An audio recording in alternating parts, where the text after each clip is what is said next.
बिस्मिल्लाहिर्रहमानिर्रहीम।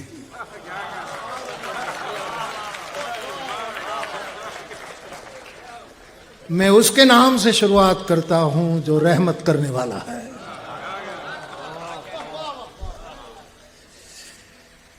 कहां से शुरू करूं, कहां तमाम करूं, अल्लाह जाने। पवित्र कुरान की कुछ आयत, मैं क्षमा मांग लूंगा कि आयत का उच्चार मुझे ठीक से नहीं आएगा, लेकिन आप समझते हैं, समझ जाएंगे। लेकिन उसका तर्जुमा जो है ये वेद से मिलता जुलता है। मैं एक पवित्र कुरान रखता हूं संदर्भ के। मैं ऐसा हिंदू नहीं हूं साहब कि रामायण ही पढ़ूं, मैं कुरान भी पढ़ता हूं। मैं तो कभी कभी कहूं कि मेहमान आए तो गुरुकुल में ठहराओ, कम से कम मौलाना वहां नमाज पढ़े तो गुरुकुल और पवित्र हो जाएगा। ये हम चाहते हैं कि वहां आप जाकर, में छूट है, वहां आकर आप नमाज पढ़िए साहब, गुरुकुल आपका है। और इस बार मेहंदी बापू ने मेहमानों को वहां ठहराया, मैं बहुत खुश हुआ। मेरे सब आदरणीय बुजुर्ग कभी भी आए, और आप तो इस मौके पर आते, लेकिन ऐसे भी कभी आपको बंदगी करनी है, एकांतवास करना है तो 26वां पारा सूरत न 49 आयत न 13 में अल्लाह इरशाद फरमा रहा है, मैं अल्लाह इरशाद फरमा रहा है, या अयुमुखन्नासो इन्ना खलुकनाकुम मिन ज़फारिव व उनसा।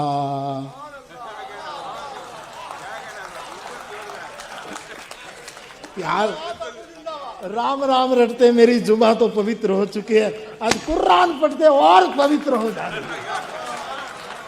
क्या फर्क पड़ता है जुबा पर वेद का श्लोक हो कि पवित्र कुरान का। मुझे कोई भेद नहीं, मैं दिल से कहता हूं साहब, मेरा सीना चीर कर देख लीजिए। हाँ, मैं कोई ऊपर से कहकर पाखंड करूं, दंभ करूं और ये करूं तो मेरे शब्द की कीमत घट जाएगी साहब। मैं आपके आर पार नहीं उतर सकता हूं। मेरे शब्द नहीं है, मेरी वाणी है। ये शब्द में कमजोरी होती है, वाणी में कमजोरी नहीं होती। शब्द तो विचार कर बोले जाते हैं, वाणी अल्लाह की प्रेरणा से उतरती है। मोहम्मद साहब को जो उतरी होगी, ये कोई विचार नहीं उतरे थे, वाणी उतरी थी। और जब किसी को वाणी उतरती है तब बुखार आ जाता है।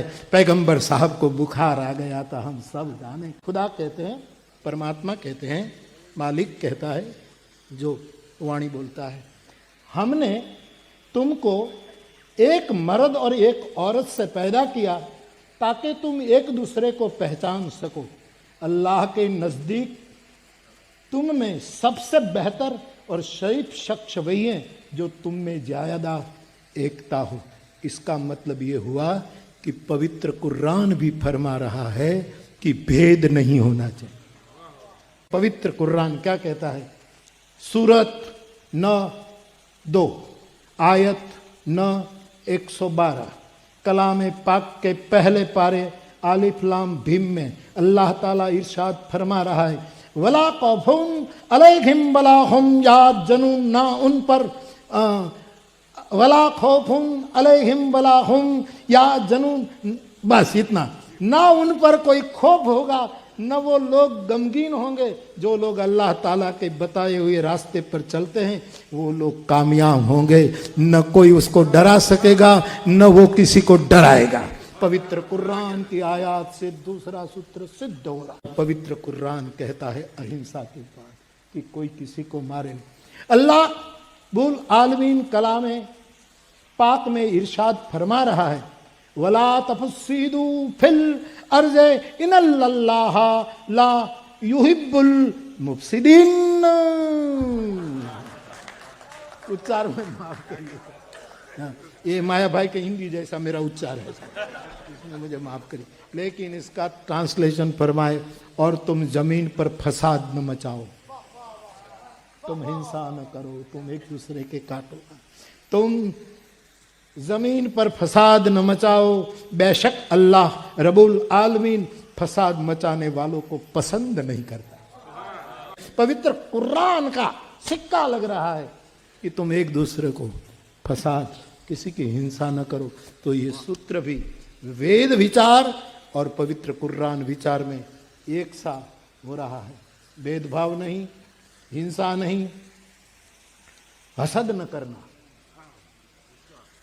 30वां पारा सूरत न 113 आयत 9-5 में अल्लाह फरमा रहा है, वमीन शरर आसिदीन इज़ा दसद, ये नबी, ए नबी आप कहिए मैं पनाह मांगता हूँ, मैं तेरी शरण में आकर शांति चाहता हूँ, मैं अमन का उपासक हूँ, तेरी शरण में आकर मुझे शांति चाहिए, मुझे प्रसन्नता चाहिए।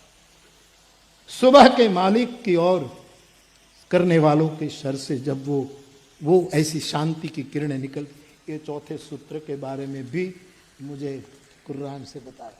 ये तो शरफ साहब का प्रसाद है जो मैंने बांट दिया आपको। अब थोड़ा मैंने भी कोशिश की है, मैं भी कोई कम तो नहीं।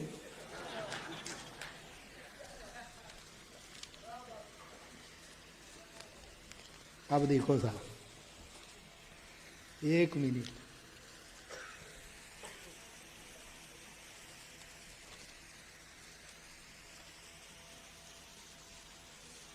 हमारे यहाँ वेद में कहा है, एकम सद्विप्रा बहुधा वदंती, एक ही परमात्मा को कोई परमात्मा कहते हैं, कोई ईश्वर कहते हैं, कोई भगवान कहते हैं, बिलग बिलग नाम से उसको पुकारा जाता है। और यहाँ आ कोई दिवस टेव नहीं ने એટલે બધો ગોટાળા થાય, ये आदत नहीं है, इसीलिए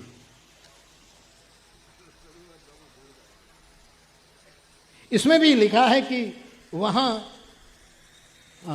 वेद में लिखा है, सविता यंत्रे पृथ्वीण्या परकंपे सविता, ईश्वरे પોતાના યંત્રોથી પૃથ્વીનું નિયંત્રણ કર્યું અને આકાશને કોઈ આધાર નહીં।